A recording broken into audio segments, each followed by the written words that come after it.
I'm Dick Niffing. And I'm Diane Anderson with your overnight KRQE.com webcast. First, let's go to Mark Ronchetti for the weather. We are looking at a relatively quiet weather situation over the next few days here.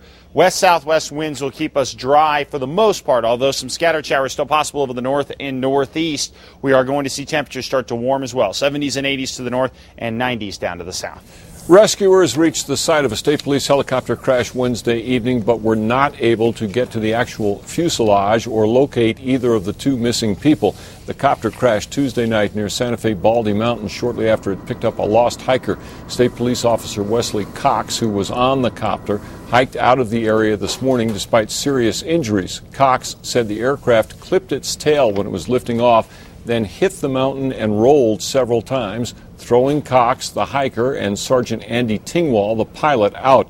Cox says he and Tingwall could not see each other after the crash, but communicated through the night by yelling out each other's name.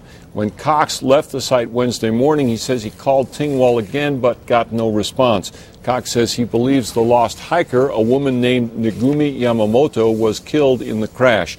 Rain, snow, and poor visibility hampered the search for most of Wednesday.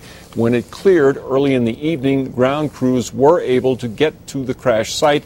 The wreckage was spread out over 800 feet, and the first responders could not reach the fuselage because of the steep terrain.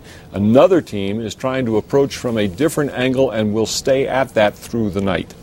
Two men who torched an Albuquerque abortion clinic are not just going to prison, they have to pay for the damage too. A federal judge sentenced Sergio Baca to 46 months and Chad Altman to 40 months under their plea deals. They burned Dr. Curtis Boyd's clinic in December 2007 after Baca learned his girlfriend was scheduled to have an abortion there.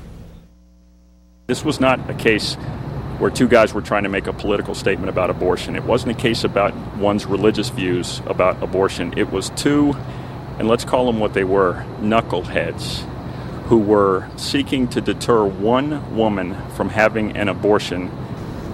The judge also ordered the men to pay for the nearly $800,000 damage they caused. Join Mike Powers, Deanna Sassetta, and Mike Hernandez for all the overnight developments. They will be here at 5 a.m. sharp for KRQE News 13 this morning.